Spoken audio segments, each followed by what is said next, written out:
For what purpose does the gentlewoman from New York seek recognition? Madam Speaker, I ask unanimous consent that when the House adjourns today, it adjourn to meet at 9 a.m. tomorrow. Without objection. For what purpose does the gentlewoman from New York seek recognition? Madam Speaker, by direction of the House Republican Conference, I send to the desk a privileged resolution and ask for its immediate consideration. The clerk will report the resolution. House Resolution 179, resolved that the following named members be. Without objection, the resolution is agreed to, and the motion to reconsider is laid on the table.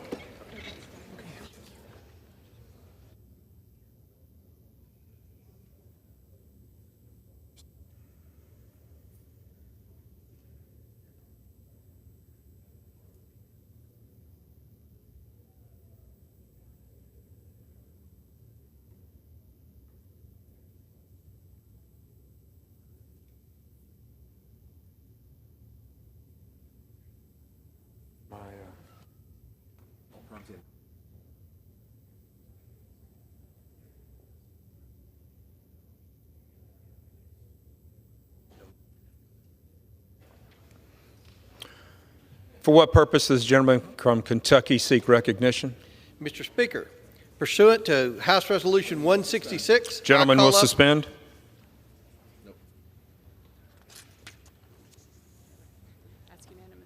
Ask unanimous consent that all members have 5 legislative days to revise and extend their remarks. So be so ordered. Will the gentleman specify which measure? Mr. Speaker, pursuant to House Resolution 166, I call up the bill.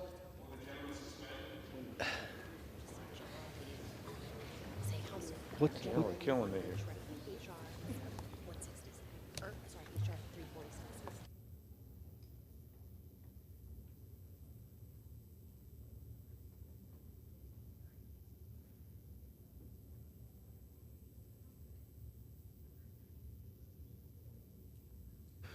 For what purpose does the gentleman from Kentucky seek recognition?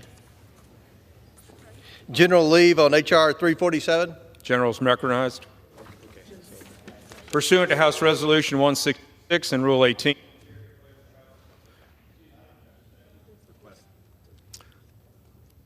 Without objection, the gentleman's request is granted.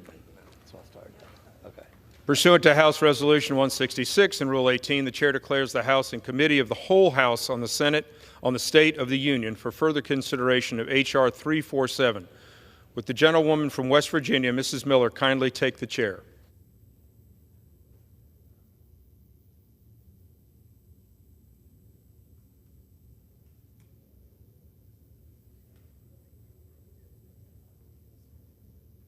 Read it right now. The House is in the Committee of the whole House on the State of the Union for the consideration of H.R. 347, which the clerk will report by title.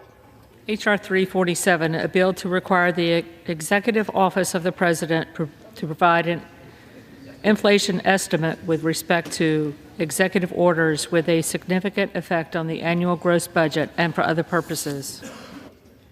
Pursuant to the rule, the bill is considered read the first time.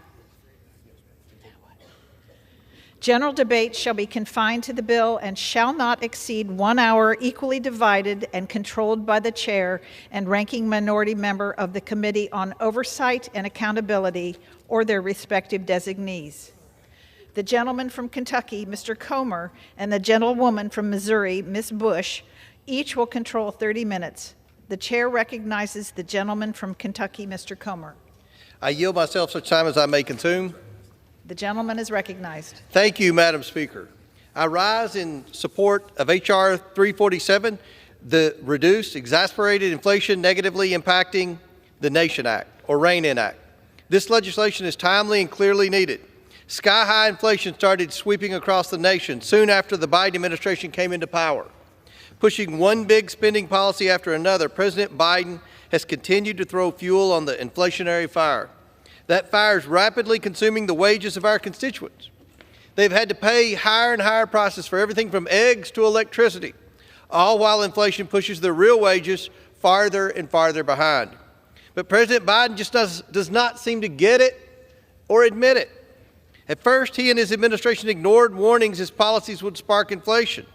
Then, they tried to spin the tale that inflation was only temporary. Then, when it became obvious to everyone that it was not the case, they attempted to claim that a monthly decrease in the rate of how fast inflation was rising meant inflation was actually falling. But anyone could see that made no sense. It's long past time the president learned and admitted more about his actions have led to this harmful inflation. That is why we need this bill. The REIN In Act ensures that costly actions the president decides to take solely under his own authority through executive orders will not go into effect until he's informed of and considers the potential inflationary effects. How does the bill require that? Simple.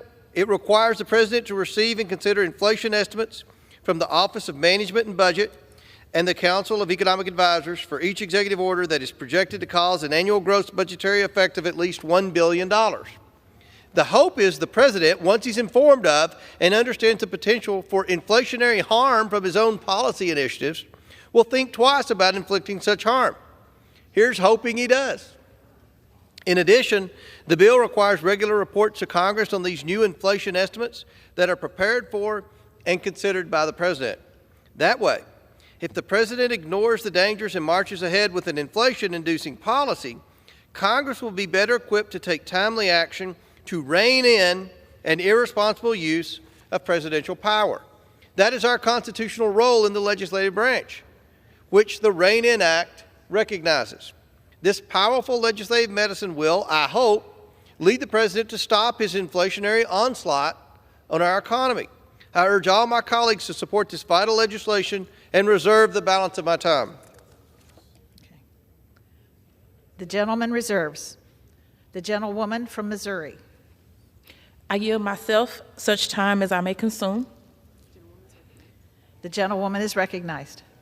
St. Louis House Democrats and I rise today to strongly oppose H.R. 347, the Reduce Exacerbated Inflation Negatively Impacting the Nation Act. While Democrats passed numerous laws last Congress that are successfully reducing inflation every month, House Republicans have come up with nothing more than a study in response. This is unbelievable. The substance and process of this bill amount to nothing more than political theater to distract from and undermine the immense successes of congressional Democrats and the Biden administration.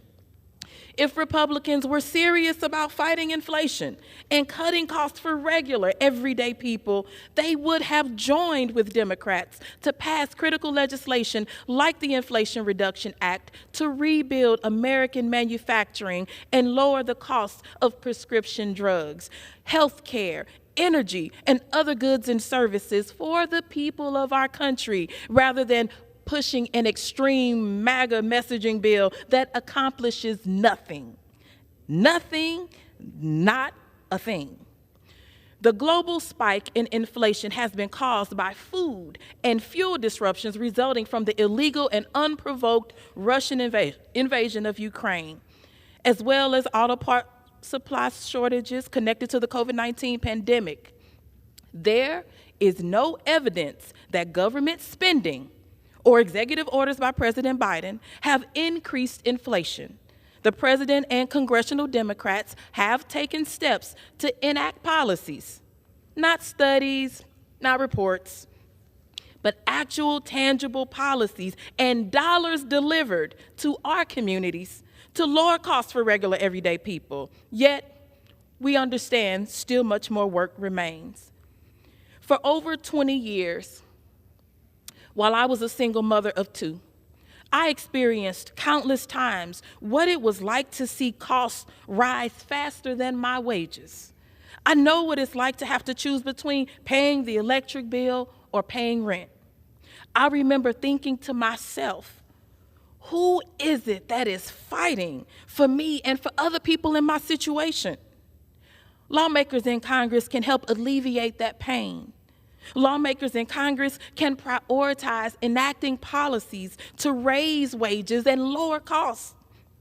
And that is what congressional Democrats have done. For so many people in my community of St. Louis and around the country, skyrocketing rents and high utility costs are consistent barriers to keeping families safe and fed.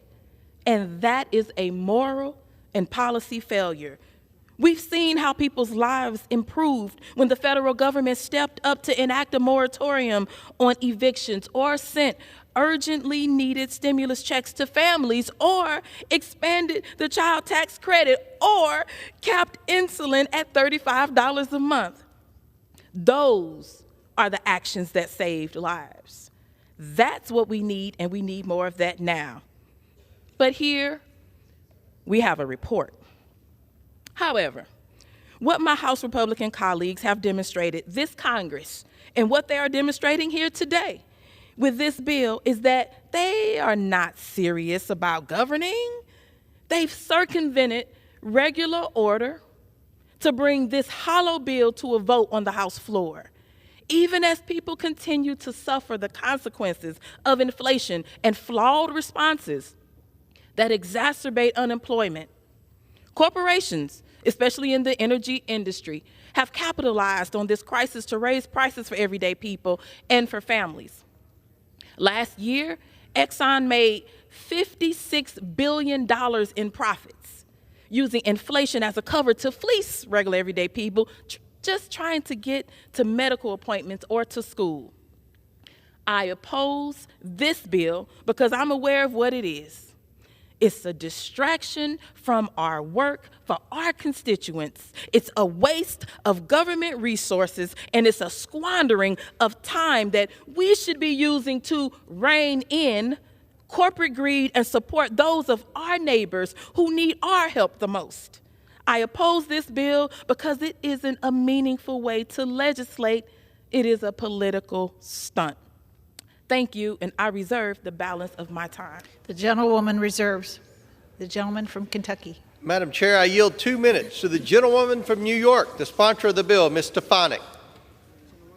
The gentlewoman is recognized. Madam Speaker, I rise today to urge my colleagues to support my REIN In Inflation Act. During the past 2 years of one-party, far-left, radical socialist Democrat rule in Washington, led by President Joe Biden, inflation has skyrocketed to the highest level in my lifetime. You talk to any family, any small business, any farmer, any manufacturer, they will say that the inflation that they are suffering from is crippling their businesses, crippling their family budgets. It is a painful tax on every American, and Bidenflation continues to be the #1 concern I hear today across my district in upstate New York and the North Country. In House Republicans' commitment to America, our new House majority, the people's House majority, promised to deliver and support policies to ensure our economy is strong. In fact, one of the main reasons we have this Republican is because the American people are smart. They know that the historic inflation, the highest rate of inflation in my lifetime, is a direct result of Joe Biden's executive orders and the trillions and trillions of reckless and wasteful spending from single-party Democrat rule. In fact, in Joe Biden's first year in office, he issued more executive orders than any president in my lifetime. This reckless far-left agenda cost hardworking families more than $1 trillion in taxpayer dollars and even more in the added cost of inflation.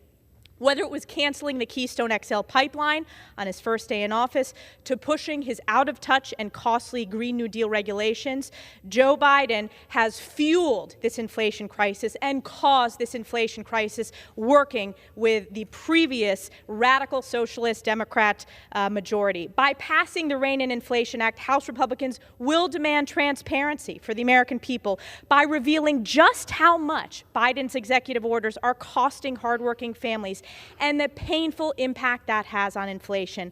What are the Democrats so afraid of? This is about transparency for the American people. And it is long past time for Joe Biden to take into account this harmful impact of this failed far-left agenda. Today, House Republicans are laser-focused on fulfilling our commitment to America by time has I yield 30 more seconds to the gentlelady from New York. By reining in historic inflation, historic Bidenflation, on behalf of hardworking American families and small businesses, not just in my district, but across this great nation. I yield back to Mr. Comer. Reserve. The gentleman reserves. The gentlewoman from Missouri. I now recognize the distinguished gentlewoman from New York, Representative Ocasio-Cortez, for 5 minutes. The gentlewoman is recognized. And I thank the great representative from St. Louis, Ms. Bush, for yielding her time.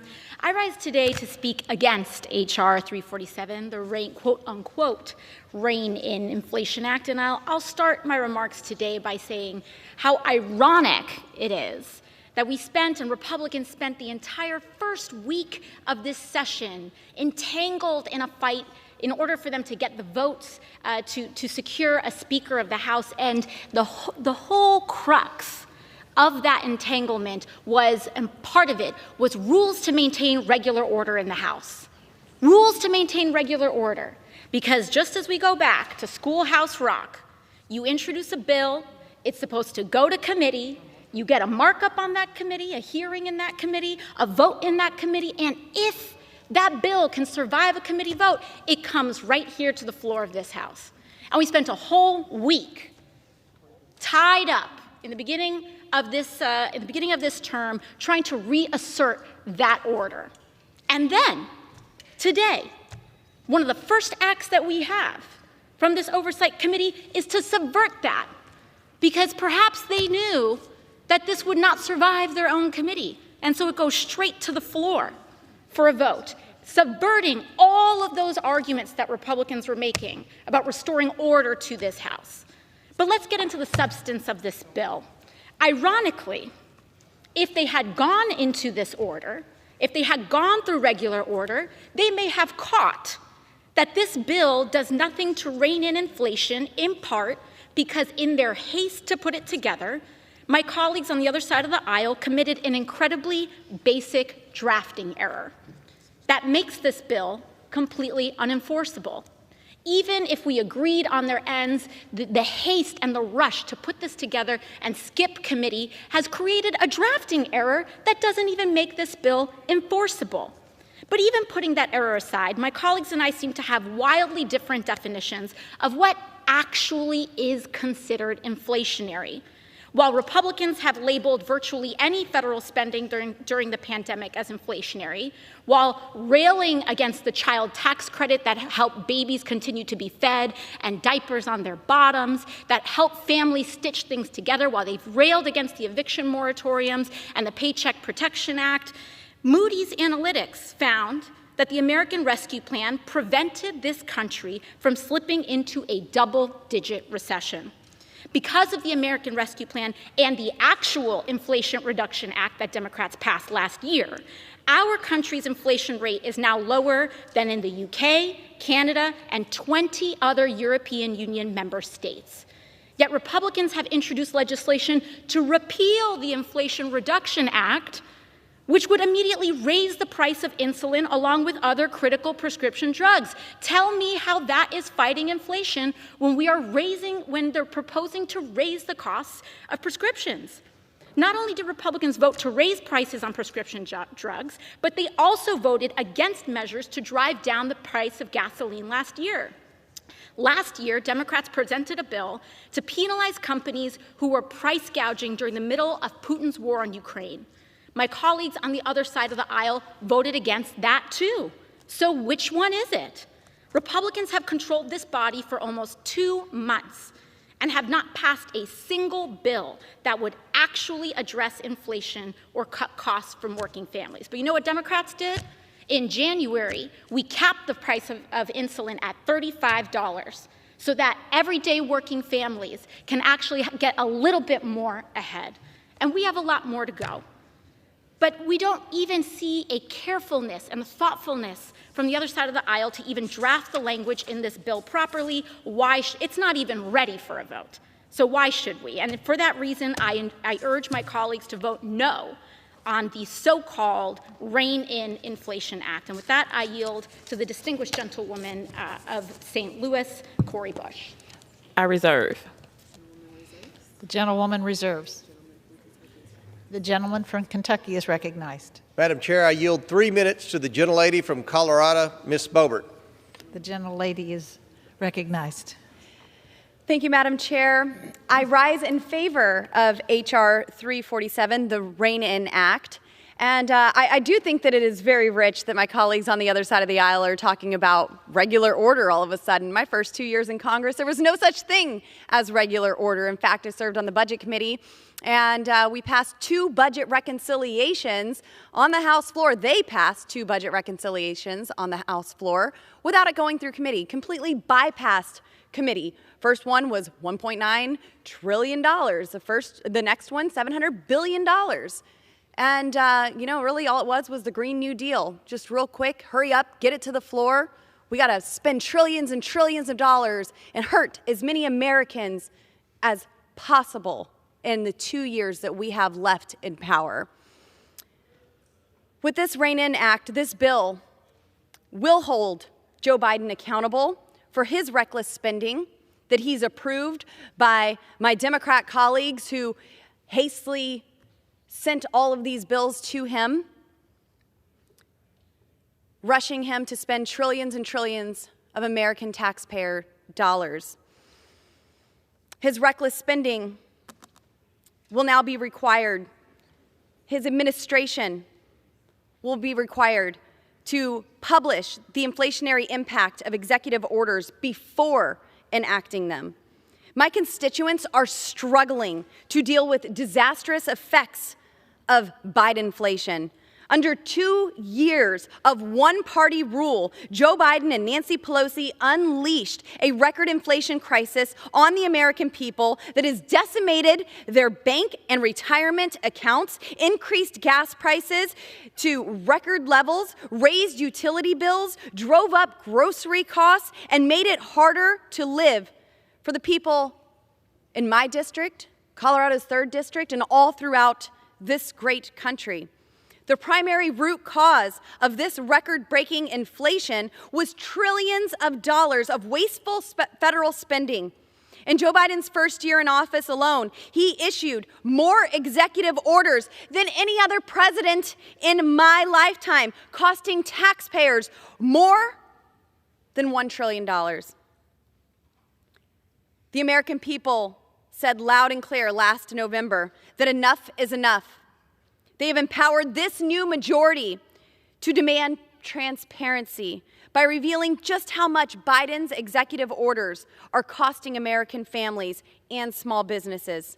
I want to thank my colleague and chairwoman of the Republican Conference, Elise Stefanik, for her work to hold Joe Biden and his administration accountable. I'm proud to be a co-sponsor of this legislation, and I urge my colleagues to vote in favor for the underlying bill. And with that, I yield back. Reserve. The gentleman reserves. The gentlewoman from Missouri. I now recognize the ranking member of the Oversight Committee, Jamie Raskin, for 5 minutes. The gentleman is recognized. Thank you, Madam Speaker, and I want to thank the distinguished ranking member of the subcommittee for her leadership on refuting this legislation. After 2 years of rooting for economic failure and blaming President Biden for everything, for post-COVID global inflation, for the instability caused by supply chain breakdowns and the phenomenal failure of Donald Trump's mismanagement of the coronavirus pandemic. After all that, after all the whining and crying about inflation, Republicans finally have the chance to take center stage right now with their proposed solution to the problem of inflation. And the world's been waiting with bated breath. Would it be what Richard Nixon did, wage and price controls? Would it be what Herbert Hoover, that Republican, did, total laissez-faire? Whatever happens, happens. Well, the long wait is over. The GOP has now debuted their big plan for dealing with inflation in America with H.R. 347, something called the REIN In Act, which stands for the Reduce Exacerbated Inflation Negatively Impacting the Nation Act. It's a bill for a mandatory reporting requirement related to executive orders that might apply to 2 or 3 executive orders a year. You got that right. A reporting requirement related to a handful of executive orders every year is the GOP's response to inflation after barnstorming the entire country, claiming that they had some kind of solution. Now, you might think it's the most brilliant thing since the invention of Social Security, which they opposed, or Medicare, which they opposed, or you might think it's the dumbest thing since Donald Trump's last trillion-dollar corporate tax giveaway. But either way, it will have zero effect on inflation or deflation in the United States of America. Nothing. It's not going to have any effect at all. Now, I know our friends in the GOP are interested in this session of Congress in tortured, inscrutable, incomprehensible acronyms, and so they can have the REIN In Act, which they seem very connected to, but I want to suggest a better title that will still conform to their acronym. Let's call it the Running on Empty Initiative based on No Ideas None Act. How about that? The legislation was hatched without any hearing, and it shows it has no legislative meaning and no potential economic consequences. Even as reporting bills go, it's pathetically weak, as it doesn't even require publication of the report. They came up with a reporting requirement that didn't even require the report to be published. Look, executive orders are not the cause of inflation, and there is no economic research suggesting they are. The most conservative economists in the world will tell you that inflation is a complex global phenomenon connected to prices, supply chains, supply and demand curves, and unemployment rate. Since 2020, inflation has risen worldwide, exacerbated by supply chain delays caused by the pandemic, and then Vladimir Putin's filthy war of aggression in Ukraine, which some of our friends over there support. President Biden has created something like an economic miracle out of the chaos handed to him by Donald Trump. After signing his massive tax giveaway, Trump's failed state dysfunctional response to COVID plunged America into its most severe economic contraction since 1946. Someone dispute that. The unemployment rate rose to 14.8% under Donald Trump, the highest on record since the Bureau of Labor Statistics began collecting data in 1948. And in 2021, Biden and the Democrats got to work. We passed the American Rescue Plan, which fueled a strong, equitable economic recovery with historic reductions in unemployment, in poverty, and economic hardship. Real GDP increased by 5.7%. The unemployment rate decreased to 4%, surpassing all forecasts. Wages increased by 5%, with the highest increases going to lower economic income earners. So, Democratic policies have allowed the U.S. to absorb the shock of rising inflation engulfing the globe since 2020.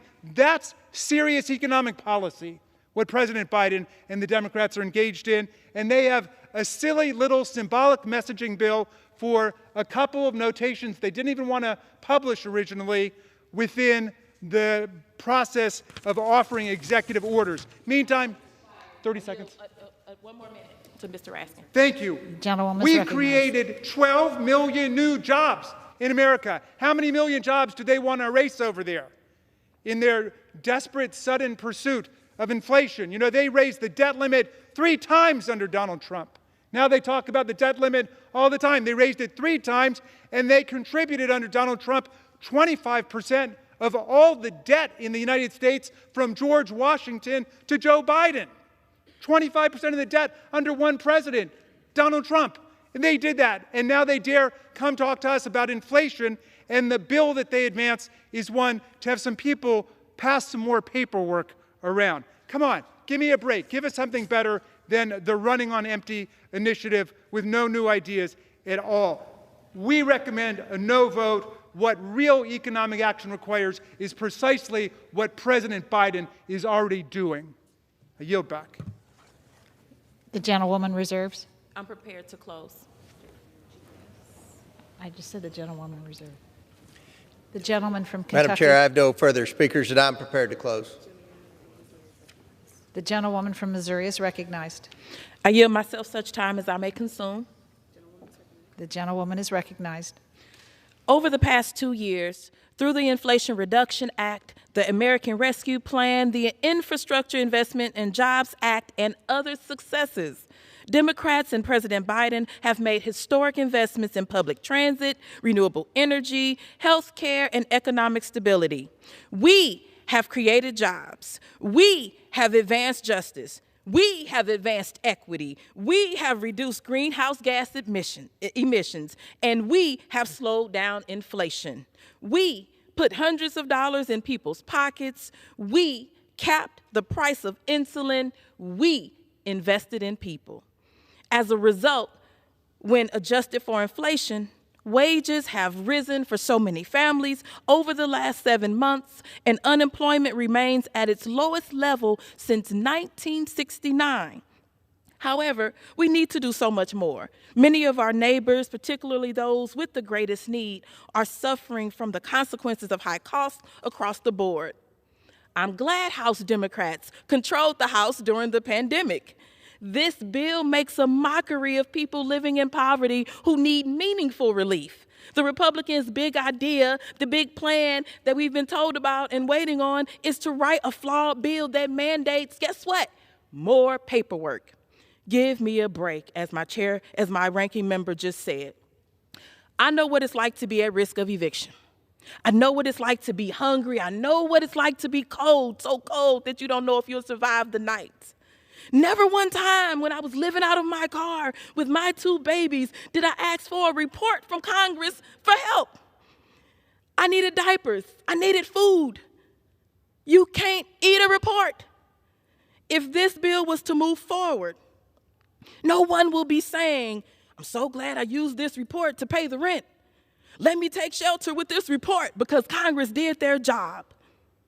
Let's take real care, actual care of the people. I oppose this bill, and I yield back. The gentlewoman yields back.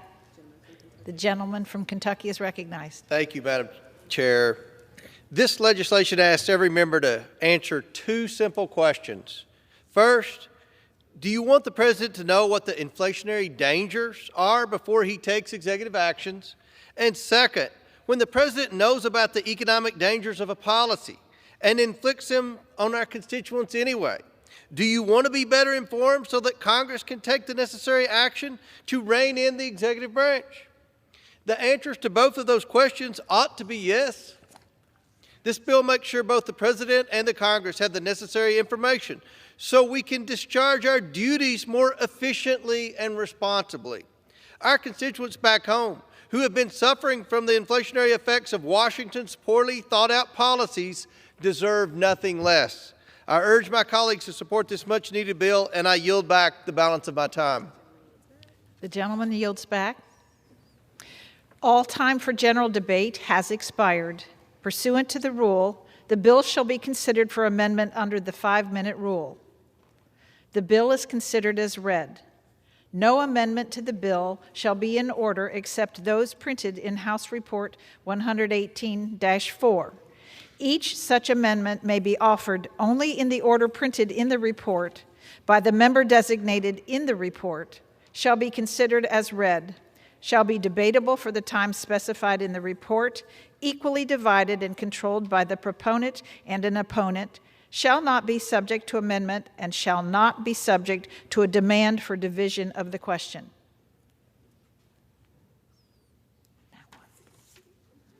It is now in order to consider amendment number 1, printed in House Report 118-4. For what purpose does the gentleman from Illinois seek recognition? Madam Chair, I have an amendment at the desk. The clerk will designate the amendment. Amendment number 1, printed in House Report number 118-4, offered by Mr. Bost of Illinois. Pursuant to House Resolution 166, the gentleman from Illinois, Mr. Bost, and a member opposed each will control 5 minutes. The chair recognizes the gentleman from Illinois.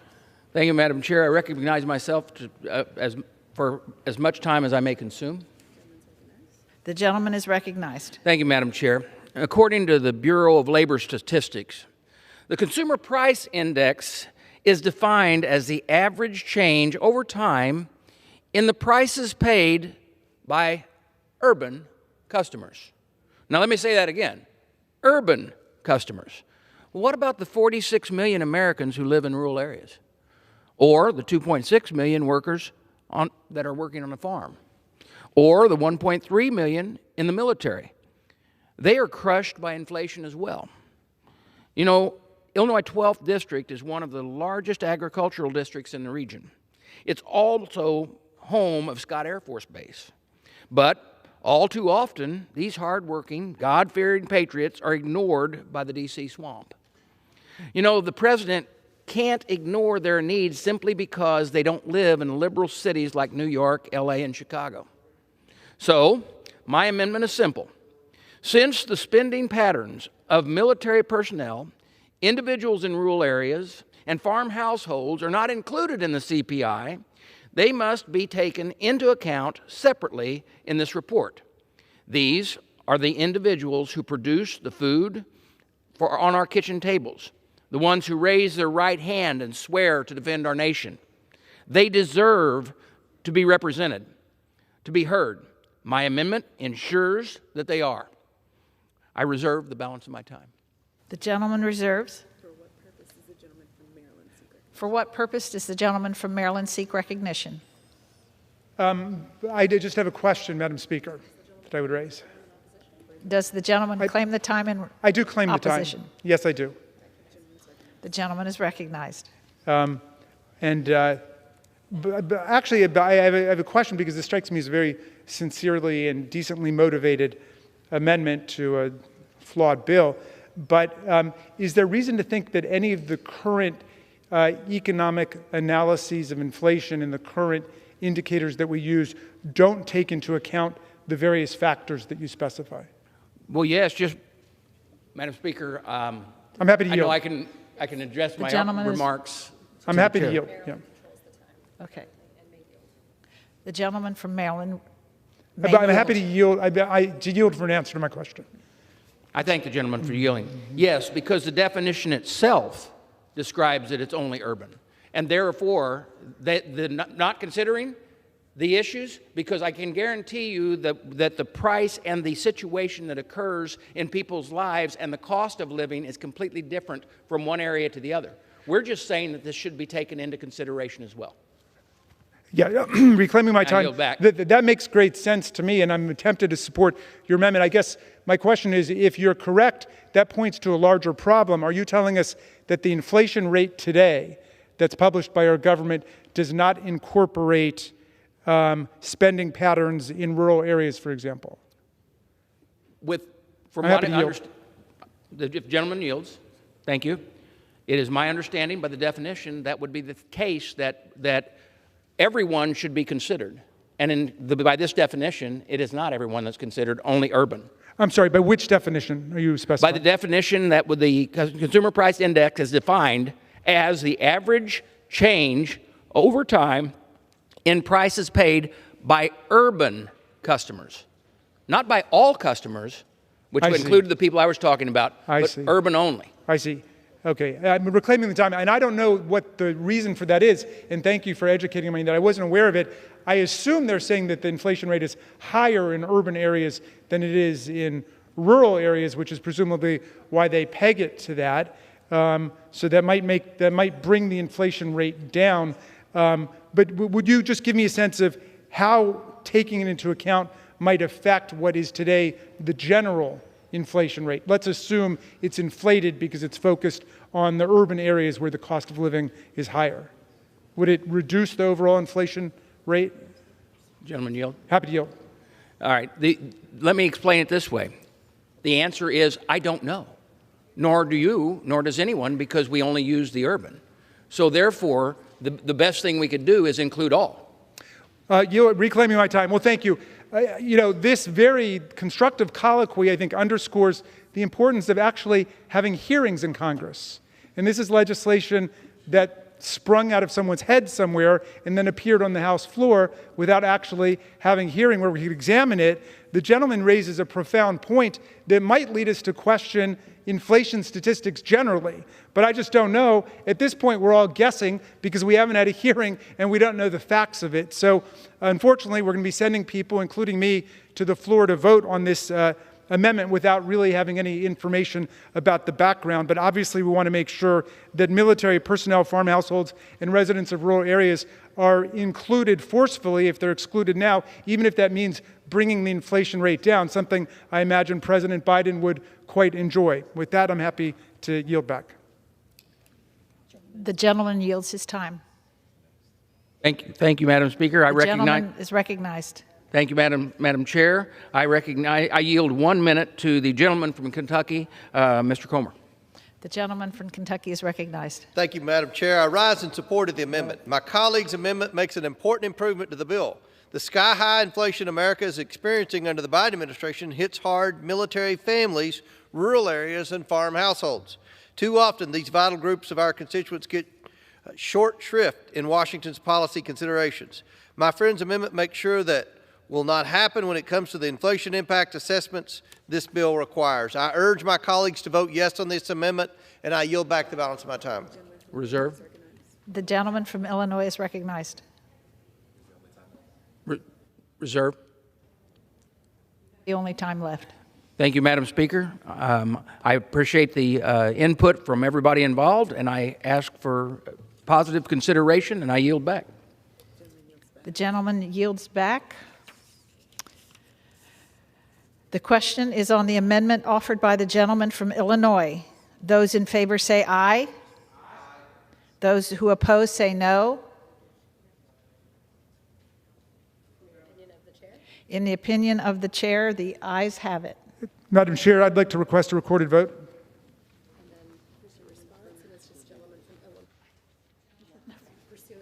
Pursuant to Clause 6 of Rule 18, further proceedings on the amendment offered by the gentleman from Illinois will be postponed. Now, in order to consider amendment number 2, printed in House Report 118-4. For what purpose does the gentleman from Kentucky seek recognition? I have an amendment at the desk. The clerk will designate the amendment. Amendment number 2, printed in House Report number 118-4, offered by Mr. Comer of Kentucky. Pursuant to House Resolution 166, the gentleman from Kentucky, Mr. Comer, and a member opposed each will control 5 minutes. The chair recognizes the gentleman from Kentucky. Thank you, Madam Chair. I yield myself such time as I may consume. The gentleman is recognized. My amendment is a manager's amendment to enhance in 2 ways this already very good bill. First, my amendment expands the bill's coverage. Instead of just covering executive orders with more than $1 billion in annual effect on the federal budget, it would also cover executive orders with overall economic impact on our nation's economy of $1 billion or more. We should have inflation impact assessments for executive orders with such significant economic effects. One such order, for example, would surely be Executive Order 13992, by which President Biden revoked President Trump's major regulatory reform orders. As we all know, President Trump's orders contributed massively to the booming economy America had during the last administration. Beyond doubt, their revocation inflicted more than $1 billion of annual harm on the economy. Their repeal also makes it harder for American companies to produce a host of goods and services. That will raise inflation by making those goods and services scarcer and more costly. Other good examples of executive orders, 13990 and 14008. These are whole-of-government executive orders by President Biden on climate policy. These orders canceled the Keystone Pipeline and launched a host of high-cost regulatory actions, particularly affecting energy. Those executive orders surely contributed to the sky-high energy inflation Americans have experienced under President Biden. The second way by amendment improves the bill is by requiring the House's inflation-impacted assessments to be reported not just to the House and Senate Budget Committees, but also to the House Oversight and Accountability Committee and the Senate Homeland Security and Government Affairs Committee. These committees of cross-cutting jurisdiction should receive these annual reports. I urge all my colleagues to support my amendment, and I reserve the balance of my time. The gentleman reserves. For what purpose does the gentleman from Maryland I rise to claim time in opposition, Madam Chair. The gentleman is recognized. Thank you. The first thing I want to note about this amendment is that it now expands the definition of a major executive order to include those projected to cause an annual gross budgetary or economic effect of at least $1 billion, which includes those orders that would have a positive economic effect of $1 billion or more, thereby just adding a lot more paperwork, a lot more unnecessary bureaucratic entanglement. The distinguished chair of the Oversight Committee, I think, mentioned in passing the Biden administration's attempt to roll back some of the radical deregulatory program of the Trump administration, which undermined regulations favoring automobile safety, train safety, water safety, land safety. So again, we have what appears to be another clever talking point by the GOP, and the whole country is now up in arms over what took place in East Palestine, Ohio. We see precisely what the human effects and consequences are of their radical pro-corporate deregulatory agenda, dismantling the rules and regulations that protect public safety and public welfare. And that's really what's going on over there. It's not about having a couple of little analyses stuck onto executive order every 4 or 5 or 6 months. We know exactly what the real economic program is. And so this bill is a camouflage, just like this amendment is, and I would urge the body to oppose it, and I'm happy to yield back. Gentleman from Maryland reserves. The gentleman yields back. The gentleman from Kentucky is recognized. I have no further speakers. The gentleman is recognized. Yield back to Bounce. The gentleman yields back. The question is on the amendment offered by the gentleman from Kentucky. Those in favor say aye. Aye. Those who oppose say no. In the opinion of the chair, the ayes have it. The amendment is agreed to.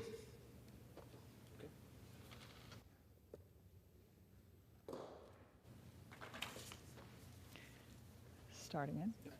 It is now in order to consider amendment number 3, printed in House Report 118-4.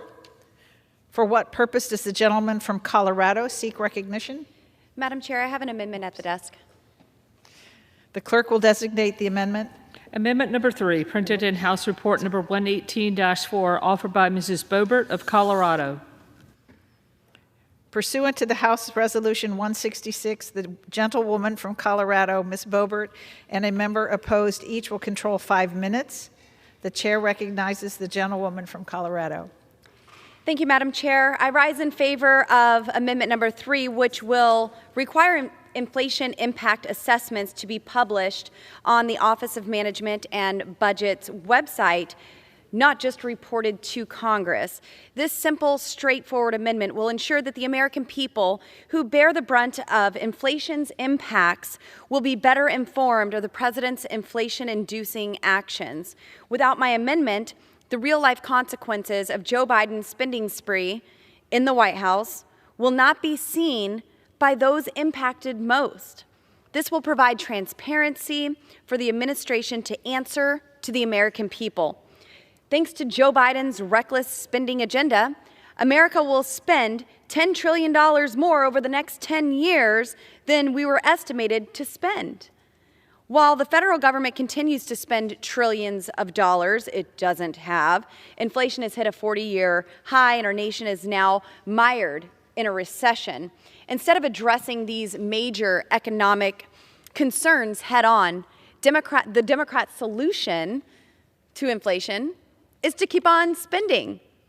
The GOP majority has been empowered to hold the Biden administration accountable and demand transparency by revealing just how much Biden's executive orders are costing American families and small businesses.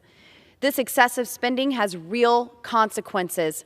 American families will pay an $8,581 inflation tax over the next year. Currently, 20 million Americans cannot pay their electric bill. We have seen a 4.3% decline in real wages since Biden took office. Americans have lost more than $2 trillion in retirement savings. Gas is nearly $4 a gallon again. And Americans are paying more for everything because of left-wing extremist policies.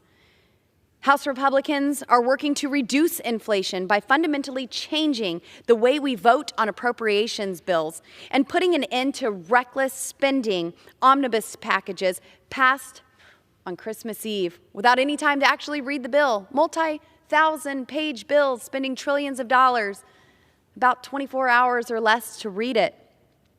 We are working to cut wasteful spending, get to the bottom of fraudulent payments made by the federal government, support American energy production, and oppose tax increases proposed by the Democrats. Economic strength and job growth result from policies that unshackle job creators, allow American ingenuity, and provide certainty. I want to again thank my colleague, Chairwoman of the Republican Conference, Elise Stefanik, for her leadership on this issue. I urge my colleagues to support my amendment and vote in favor of the underlying bill. And with that, I reserve. The gentlewoman reserves. Who seeks recognition? For what purpose does the gentleman from Maryland seek? I'm claiming the time in opposition, Madam Chair. Gentleman's recognized. You're very kind. Thank you. I want to just clear up a couple things. First, I heard the very distinguished gentlelady from Colorado mention job creators. I assume she was responding to President Biden, since 12 million new jobs have been created under President Biden, whereas millions of jobs were lost under the prior president, who may be a favorite of the gentleladies. I also wanted to make just a brief semantic point, because the gentlelady was making a grammatical error that I heard some of her colleagues make before. I believe she referred to a Democrat solution. I heard another member talk about a Democrat member and a Democrat plan. I just wanted to educate our distinguished colleagues that Democrat is the noun. When you use it as an adjective, you say the Democratic member, or the Democratic solution, or the Democratic plan. And so I assume it's a good faith grammatical error the first few times. But after people are corrected several times and they continue to say it, it seems like it's an act of incivility, as if every time we mentioned the other party, it just came out with a kind of political speech impediment, like, oh, the Banana Republican Party, as if we were to say that every time we mentioned the Banana Republican member, or the Banana Republican plan, or the Banana Republican Conference. But we wouldn't do that. So out of pure political courtesy, when it's an adjective, refer to the Democratic Congresswoman or the Democratic member. Having said that, I'd like to say that I favor the Boebert amendment. I think it's really the Raskin amendment, because none of them apparently caught the fact that their reporting requirement wasn't to be published until I told them. I actually read the bill and I said, you know, there's no publication of it. So this amendment follows through on the fact that I pointed out to them that their bill didn't even call for publication of the inflation information, which they thought was so essential. So I'm afraid I'm going to have to support the Boebert amendment, because I think I'm the genesis of it. And with that, I'm happy to yield back. The gentleman yields back. The gentlewoman from Colorado is recognized. Thank you, Madam Chair. I do just want to take a few seconds to respond. That was great. You know, we are addressed as MAGA extremists, extreme MAGA Republicans, and I would like to make just a clarification point. It's ultra MAGA. That's what we prefer. Yes, and but also, Mr. Ranking Member, reclaiming my time, Mr. Ranking Member, I am very happy that you have moved on from pronouns to adjectives. And you know, when you guys start acting democratic, I'll be sure to call you Democratic Party. Madam Chair, I yield 1 minute to the gentleman from Kentucky, Chairman Comer. The gentleman is recognized. Thank you, Madam Chair. I rise in support of the amendment. The REIN In Act already ensures both the President and Congress receive the inflation impact assessment the bill requires. My colleague's amendment guarantees another vital recipient gets these assessments as well. That recipient is the American people who are bearing the brunt of Biden inflation. Once the White House assessments are posted on the Office of Management and Budget's website, plain as day, as my friend's amendment requires, the American people will be able to know and judge better for themselves how their president is impacting their daily lives. I urge my colleagues to vote yes on the amendment, and I yield back the balance of my time. The gentlewoman from Colorado is recognized. Madam Chair, I yield. The question is on the amendment offered by the gentlewoman from Colorado. Those in favor say aye. Aye. Those opposed say no. It's the opinion of the chair. The ayes have it. The amendment is agreed to. The gentlewoman from Colorado is recognized. I would like to request a recorded vote. Pursuant to the Clause 6 of Rule 18, further proceedings on the amendment offered by the gentlewoman from Colorado will be postponed. Is that right?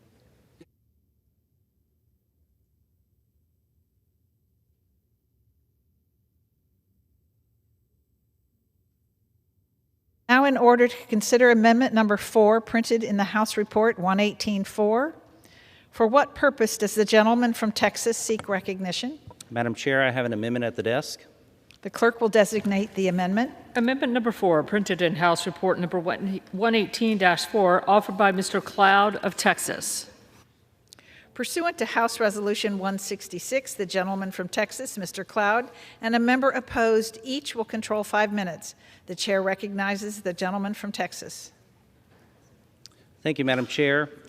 The intent of the REIN In Act is to ensure that the executive branch is taking into account inflation in our country before they issue new regulations. Our country has seen the rising inflation over the last 2 years, and inflation is affecting all of us. It's affecting our families, especially those with lower incomes who don't have as much of a cushion to deal with what we're seeing as they face increasing costs, especially in gas and in groceries. But as we consider the cost of inflation, we should also consider the cost of debt servicing in what we're doing, because too often we as a government don't do the same thing that we expect our families to do, and that when someone goes to purchase a car, for example, or a house, they have to include the cost of interest that they're going to pay on those kind of things. We regularly ignore that as if it wasn't an important part of what we spend on, when in fact it's about $600 billion of spending annually. This is why I offered my amendment to the REIN In Act. My amendment would amend the bill to direct the Office of Management and Budget and the Council of Economic Advisors to incorporate inflationary impact of debt servicing costs into the reports that they create. Rising interest rates have the same effect on costs of spending on the national result as well. We see rising interest rates have the same meaning for our countries as the families that we encounter. But in order to accurately account for what we're spending, we cannot ignore the cost of debt servicing or the real cost that will be accrued with new spending. The Committee for Responsible Federal Budget released a report today that estimated net interest will total $10.5 trillion over the next decade. As lawmakers, we have a duty to be honest about the effects of our actions, and this amendment will keep us honest about the true effects of our spending. I encourage support of my amendment and the underlying legislation as well, and I reserve the balance of my time. The gentleman reserves time. For what purpose does the gentleman from Maryland rise? Madam Chair, I rise to claim time in opposition. The gentleman is recognized. Thank you so much. And ask if the gentleman would be willing to yield for a couple of questions, because again, there was no hearing in committee, so I'm not sure I understand this. This might be a great idea, but I want to try to figure it out. It requires that any inflationary estimates prepared incorporate the inflationary impact of debt servicing costs, which seems perfectly logical to me. But is there a reason to think that the current inflation rate as defined by the U.S. government does not incorporate the inflationary impact of debt servicing costs? Yes, it's been regular practice with CBO. I've been working to get this done for the CBO as well since I've got here in Congress. It's the common practice among all the entities that we look for wisdom and advice and guidance on budgeting and spending. that the cost of debt servicing is not counted into their projections. And and that's true across the board in terms of all of the economic indicators that we read about, whether it's the information that we get to take into account, like when we're evaluating a bill and what we think the 10-year projected cost is, yes, typically it does not include the debt servicing cost. Okay, to reclaim my time, and thank you for your kind answers, sir. This really is why we have hearings in Congress, because it feels like we're just posting a lot of graffiti on a wall here. I don't know how the inflation rate is calculated. I don't know whether the import of this amendment would be to double count debt servicing costs, because I don't know which government agencies actually incorporate debt servicing costs and which don't. One thing I do know is that if the gentleman has the greatest amendment of the year, it's still basically irrelevant because it does nothing. In other words, it's not going to do anything to bring down anybody's debt servicing costs, which I agree are huge. Unlike, for example, what the Biden administration has done in terms of student debt by acting dramatically to bring it down, even though there are people from across the aisle who are in court today, I believe, trying to get that thrown out and trying to bring everybody's student loan debt back up. That's real economic action. In any event, what this is about is pure symbolism. In other words, they're asking for a reporting bill that will only apply if there's $1 billion plus impact. And the good gentleman comes forward to say, well, make sure, Mr. President, when you're doing your calculations, you include debt servicing costs. Well, I don't know. You could take it or leave it. It doesn't do anything for people who are staggering under debt the way that the Biden administration is trying to act, for example, to deal with the problem of student debt, or the way that we've acted to try to help people who are suffering under mortgage debt. That's real economic action. So with that, I'm just going to have to consider it carefully given the information we have. But I will end with a plea for the good chairman of the Oversight Committee, the distinguished gentleman from Kentucky. We have to have hearings on these bills so we know what we're talking about, because I feel like we're dancing in the dark here. I'll reserve the remainder of my time. The gentleman reserves his time. The gentleman from Texas is recognized. Yes, I would once again point out that we spend approximately $600 billion a year in interest payments, yet we do not count the cost of what the debt servicing will cost in anything we do. Now, that's in short order expected to eclipse our military spending, which is our #1 constitutional priority for our federal spending. So whatever we want to do up here, if we do not begin to count the real cost of what we're doing, we will be off. And right now we are having to deal with a debt ceiling issue because the previous Congress decided to spend without considering the cost of what it was going to take and to push us toward the limit. And so we are cognizant of the fact that we are spending. We're going to monitor our spending in a way that we leave a better country for our kids and for our grandkids, and this is part of making sure that we are actually counting the real cost of what we're doing as we take each step.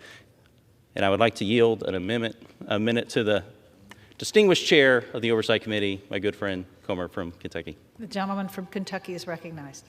Thank you, Madam Chair. I rise in support of the amendment. Often when inflation is considered, people fail to consider one of its important effects. That effect is on how much more it costs taxpayers to pay interest on our federal debt.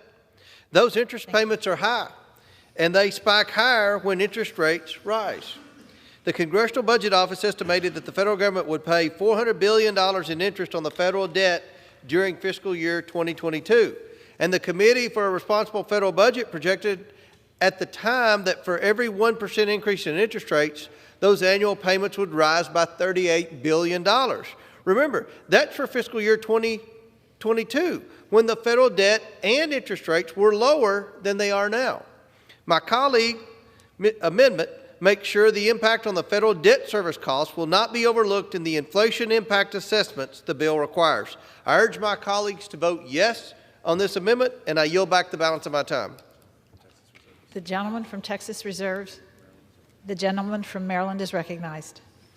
Madam Speaker, I just repeat my puzzlement from before.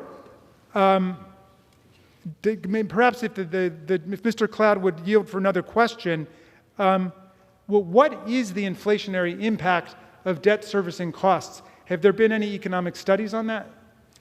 What we're trying to do is to make sure that the debt servicing cost is included into these studies we're getting. You know, eventually I have a bill, for example, to do it with the Congressional Budget Office, so we'd like to see that as well. This would make sure that we're getting this done in the REINs Act with the OMB and the Council on Economic Advisors. And so it's common sense. To me, this should be bipartisan. We should really be counting the cost of what we're actually spending. This isn't really meant to be a controversial bill, except for those who don't want to really know what we're actually spending. Reclaiming my time, I would just say, I think you raise a very interesting point. I would love to know the answer to whether or not it's actually incorporated today and what the inflationary or deflationary effects are of debt servicing costs. And obviously, this bill and this amendment would not have any impact on what those debt servicing costs are, but I don't see much of a problem of adding this language to the hortatory nature of the legislation. Happy to reserve. The gentleman reserves from Texas. Yeah, and if I would just add, it may not change what we're doing, but it would change the knowledge of what we're doing here in Congress. And the fact that we continue to spend money without even knowing how much money we're spending, I think is a problem, and certainly not the due diligence that we should have as members of Congress, being diligent with the public trust that we've been given. And so us having the real cost estimates before us is going to be very valuable as we go forward to understand exactly what we're doing as we begin to evaluate legislation, and for the administration when they're dealing with regulations they're proposing. Does the gentleman yield back? Yes, I yield. The gentleman from Maryland. Madam Chair, I'll just close on this one with this thought. The majority comes forward with a plan to say we want to know an estimated inflationary impact of an executive order, and then we have a series of Christmas tree amendments saying, and make sure you include the cost to rural areas, make sure you include the cost of debt servicing. Time has expired. I would like the overall cost. Thank you. Yield back. The question is on the amendment offered by the gentleman from Texas. Those in favor say aye. Those who oppose say no. In the opinion of the chair, the ayes have it. The amendment is agreed to.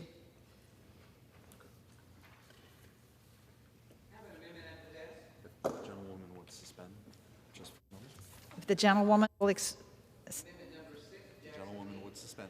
the gentlewoman would suspend. The chair understands that amendment number 5 will not be offered. It is now in order to consider amendment number 6, printed in House Report 118-4. For what purpose does the gentlewoman from Texas seek recognition? I have an amendment at the desk. The clerk will designate the amendment. Amendment number 6, printed in House Report number 118-4, offered by Ms. Jackson Lee of Texas. Pursuant to House Resolution 166, the gentlewoman from Texas, Ms. Jackson Lee, and a member opposed each will control 5 minutes.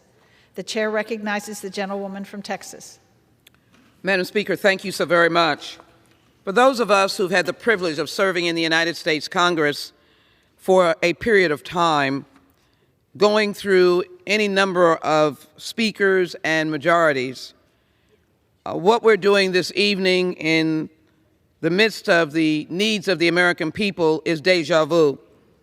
Let me briefly just say that the Congressional Review Act process, which we debated just a few hours ago, would have added a 60-day review period on crucial life-saving executive orders that would have been necessary or have been necessary to save lives and to improve the quality of life of the American people, in this instance, rulemaking.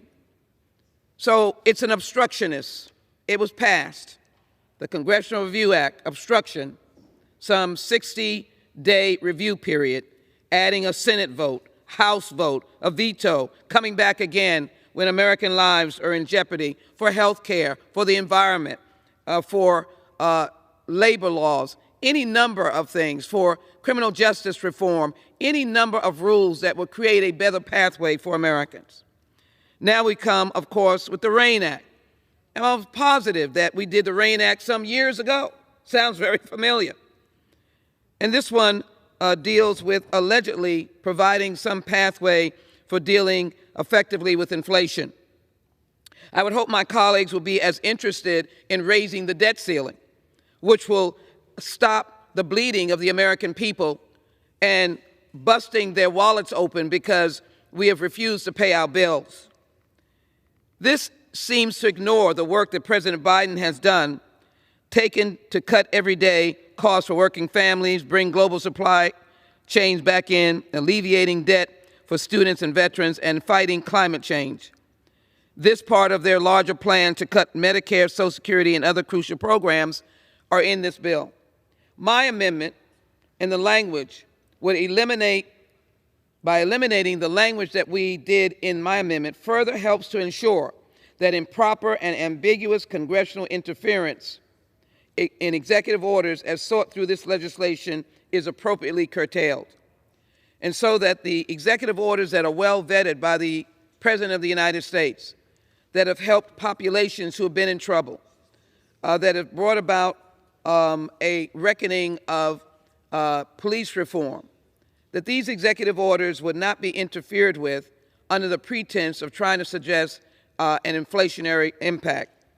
Why not applaud the work that President Biden has done, as I said, with alleviating the debt of students and veterans, of which there are those now fighting this in the Supreme Court, the work he's done on climate change, and the work we have all done, Democrats and the President, to preserve Medicare, Social Security, and other critical programs.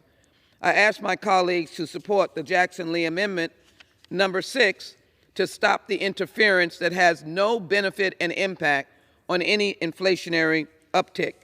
What we need to do is to work together to provide a budget, to be able to overview the budget, and to be able to come together to raise the debt ceiling to pay America's bills. I ask my colleagues to support Amendment number 6.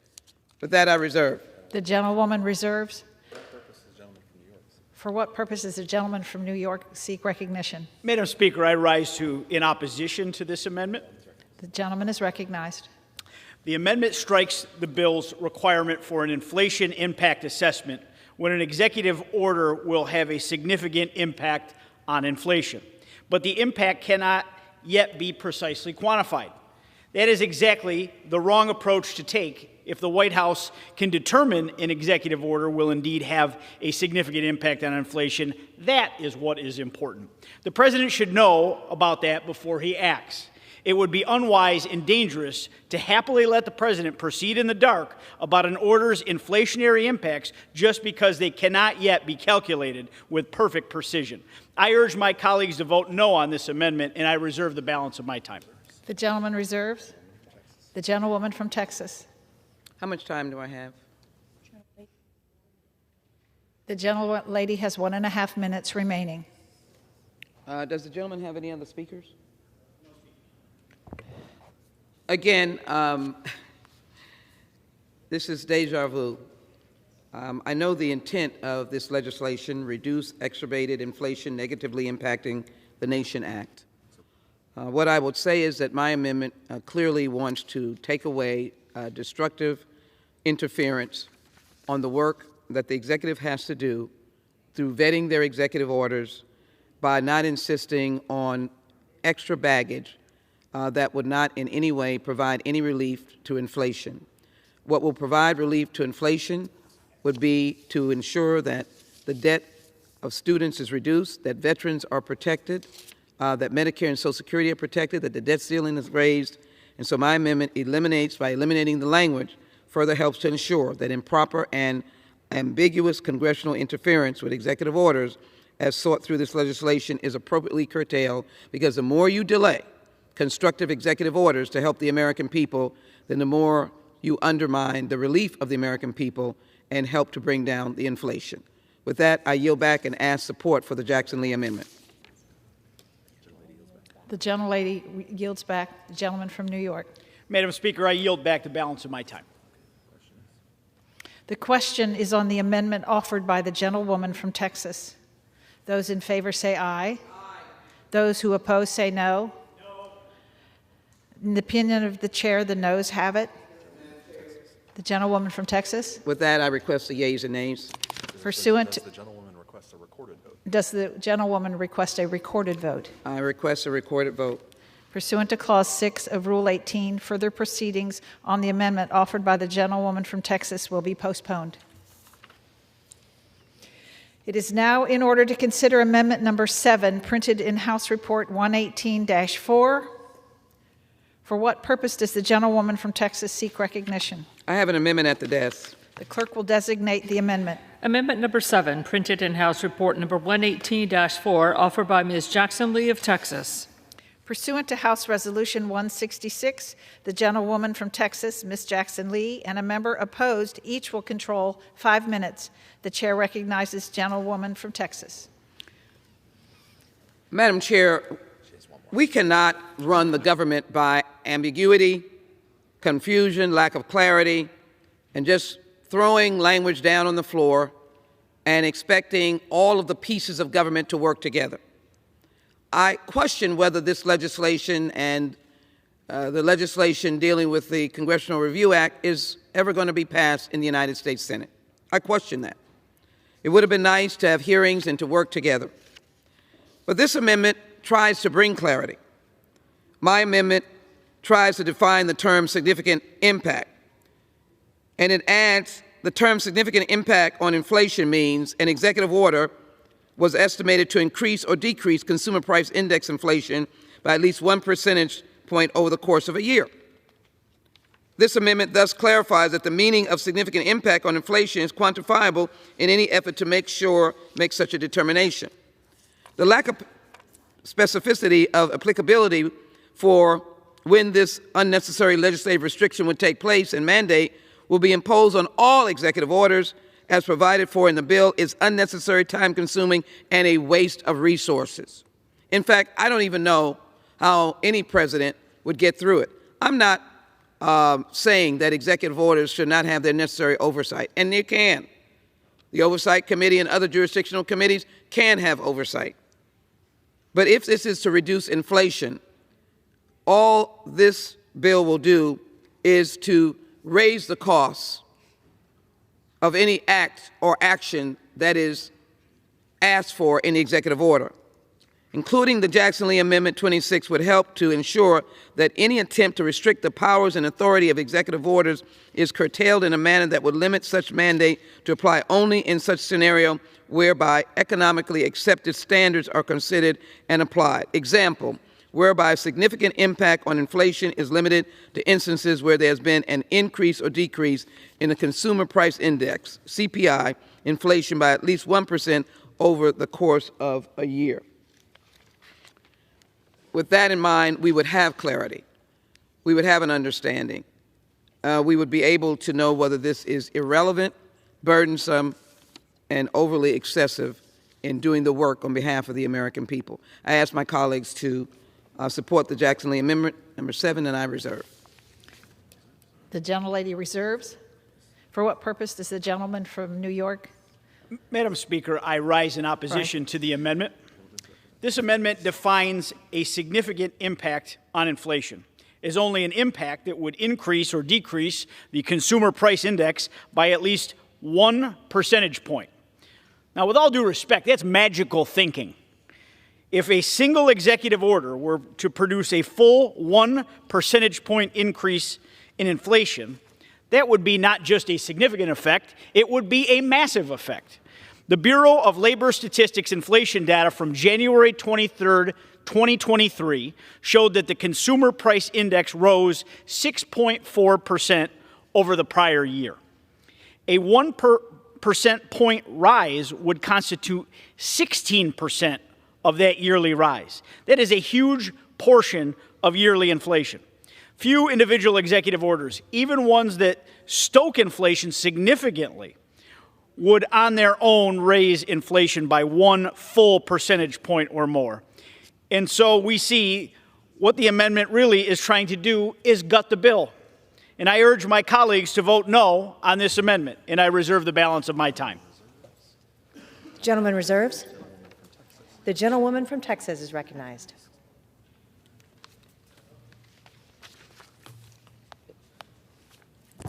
I'll be happy to yield to the gentleman, the ranking member of the Oversight Committee. How much time, sir?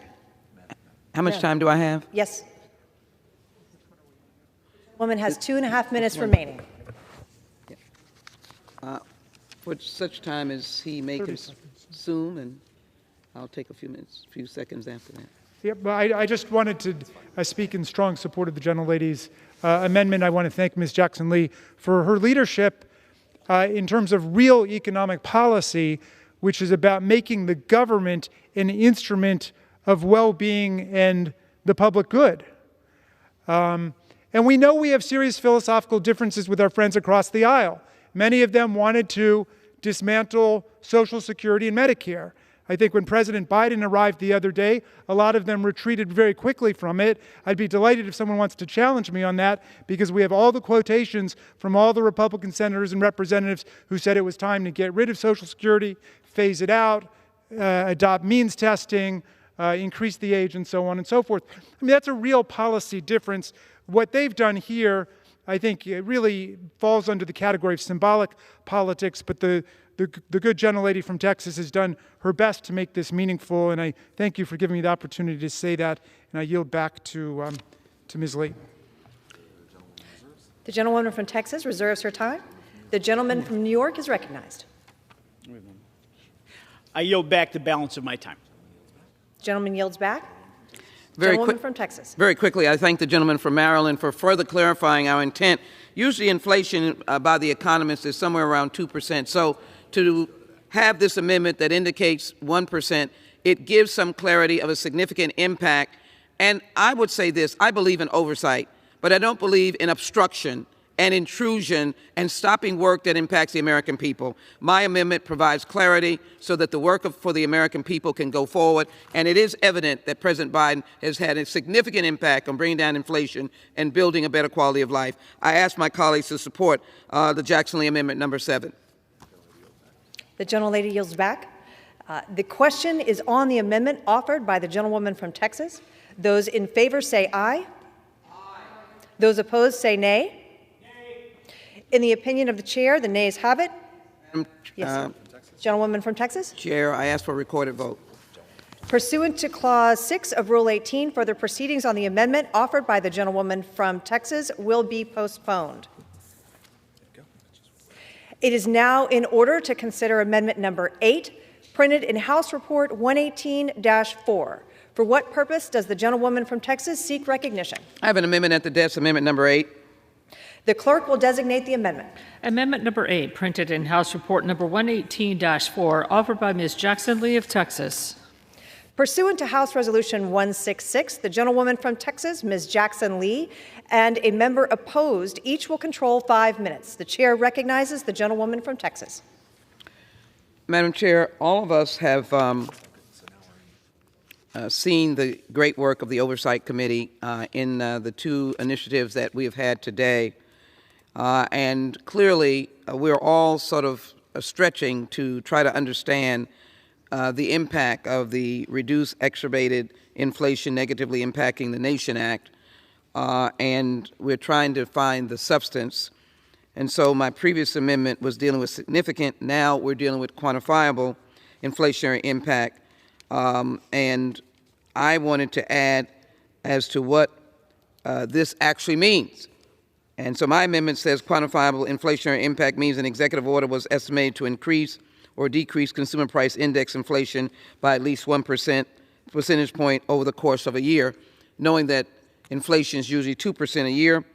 I'm just trying to find light in darkness and to help try to understand what this bill is doing and to give those who are in government to do good, those who are trying to solve problems with a legitimate executive order, to have some guidance that relates to inflation and not be of no substance with a bottomless pit, to be very honest with you.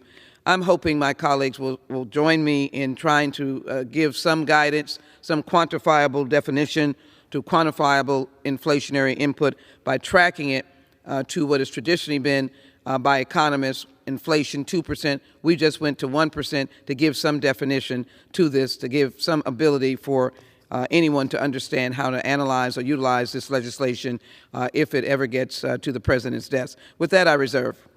The gentlewoman from Texas reserves. For what purpose does the gentleman from New York seek recognition? Madam Speaker, I rise in opposition to the amendment. The gentleman from New York is recognized. This amendment is similar to my colleague's last amendment. It defines a, quote, quantifiable inflationary impact as only an impact that would increase or decrease the consumer price index by at least 1 percentage point. If a given executive order did not have that level of impact, the bill, if amended this way, would require no inflation impact assessment. But as my colleague's prior amendment, this amendment would not improve the bill, but instead gut the bill, letting off the hook all executive orders with less than 1 percentage point impact on the consumer price index. It would mean that all or virtually all orders would be off the hook. That includes those with obviously significant inflationary effects. I urge my colleagues to vote no on this amendment, and I reserve the balance of my time. The gentleman from New York reserves. The gentlewoman from Texas is recognized. Does the gentleman have any further speakers? We do not. So are you prepared to yield back?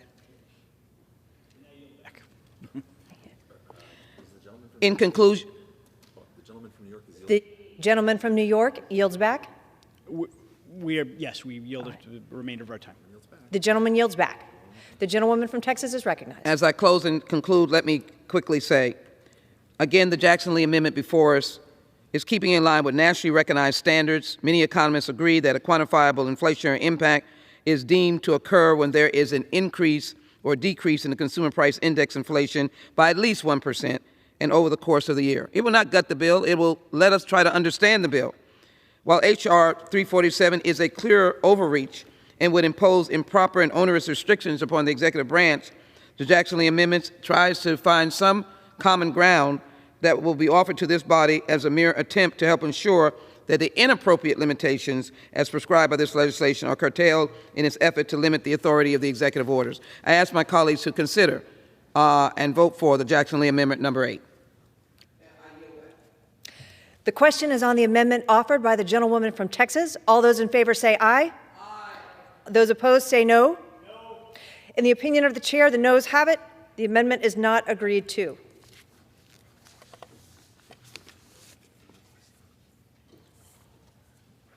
So next is going to be Ms. Lee of Nevada.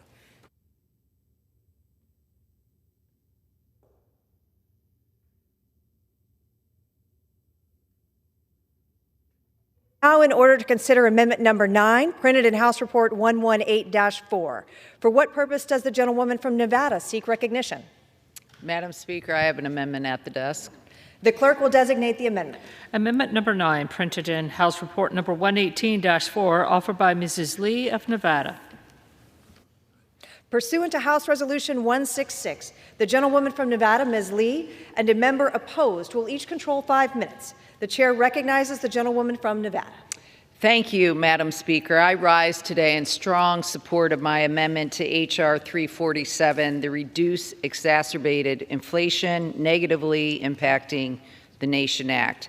My amendment underscores the fact that it is not the sole responsibility of the Executive Office of the President to reduce inflation, but that productive bipartisan legislative action is the best way that we can collectively combat inflation and bring down the cost of living. I represent Southern Nevada, a part of the country that has been especially hit hard by the price hikes driven up by the pandemic, supply chain disruptions, and Putin's invasion of Ukraine. Nevada families have been hurting, and they have been forced to make difficult decisions about how to make ends meet, how to provide for their loved ones for far too long.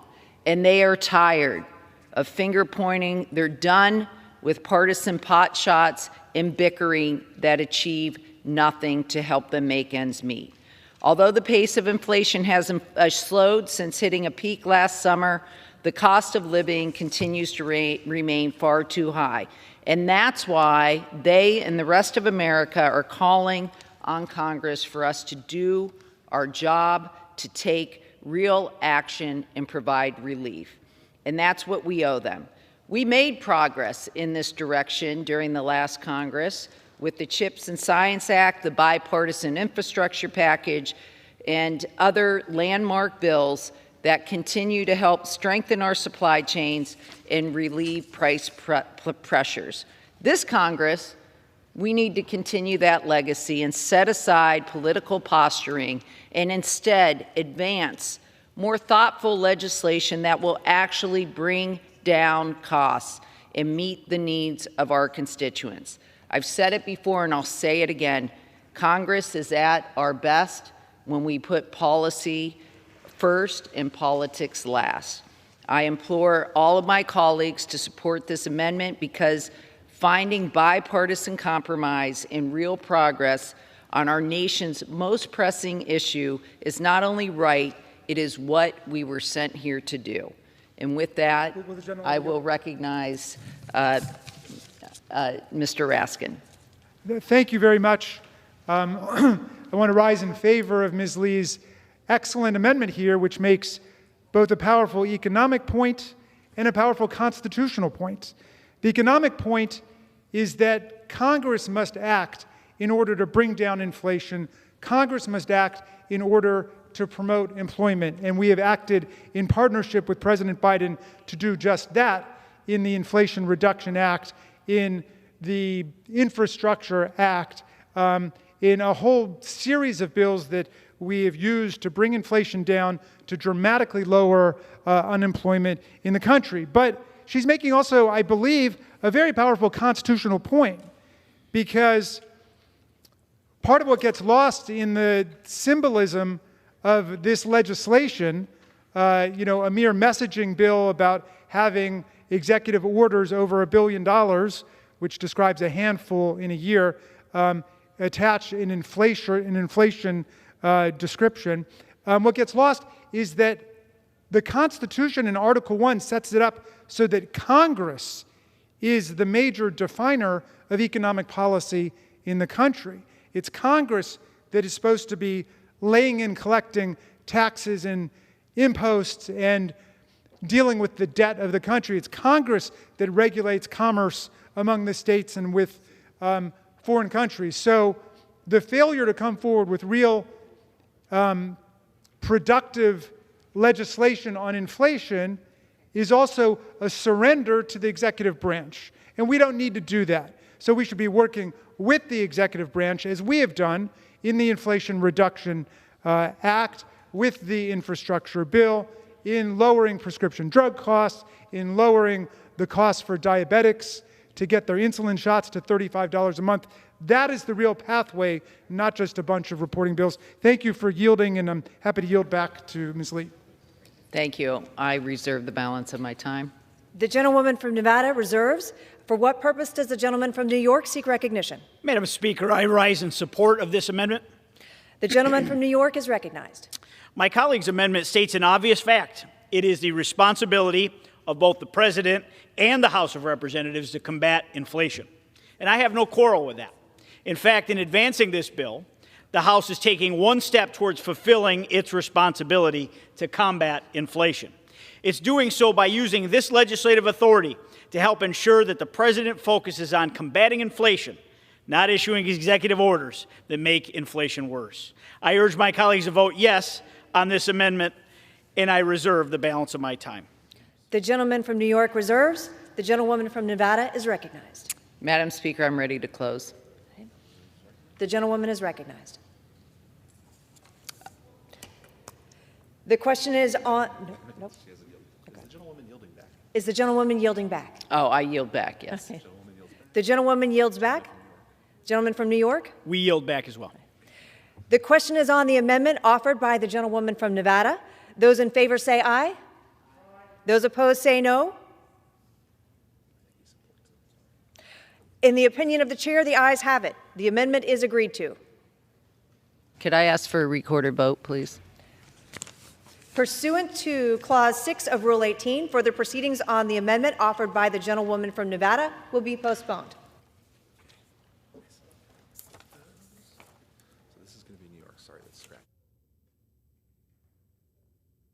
It is now in order to consider amendment number 10, printed in House Report 118-4. For what purpose does the gentleman from New York seek recognition? Madam Speaker, as the designee of Mr. Andy Ogles, I have an amendment at the desk. The clerk will designate the amendment. Amendment number 10, printed in House Report number 118-4, offered by Mr. Langworthy of New York. Pursuant to House Resolution 166, the gentleman from New York, Mr. Langworthy, and a member opposed will each control 5 minutes. The chair recognizes the gentleman from New York.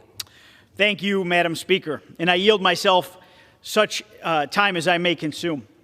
My colleague's amendment makes sure that inflation assessments prepared under the bill will address a critical inflationary measure, the producer price index. Now, when people think of inflation, they usually think of the consumer price index, but the producer price index is critical as well. It measures changes in the selling prices domestic producers receive for their output.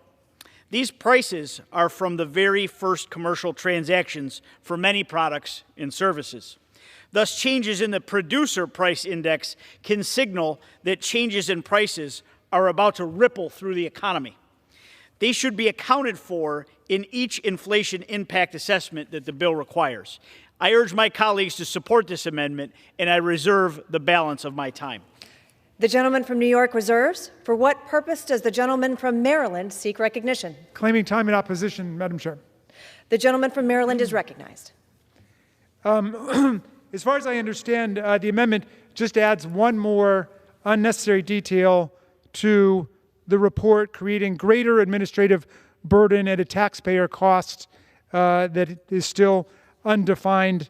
It's unclear why it's necessary. If it is necessary, it should be adopted across the board. But of course, we had no hearing, so we can't really understand what the merits of the proposal are. But right now, it just seems like a lot more bureaucratic paperwork. I reserve. The gentleman reserves. The gentleman from New York is recognized. Madam Speaker, we have no more speakers at this time, and I yield back the remainder of our time. Gentleman yields back. Gentleman from Maryland. And I'm happy also to yield back. The question is on the amendment offered by the gentleman from New York. Those in favor say aye. Aye.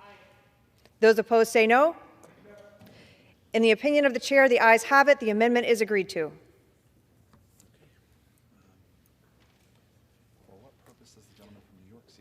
For what purpose does the gentleman from New York seek recognition? I move that the committee do now rise. The question is on the motion that the committee rise. All those in favor say aye. All those opposed say no. The ayes have it. The motion is adopted. Accordingly, the committee rises.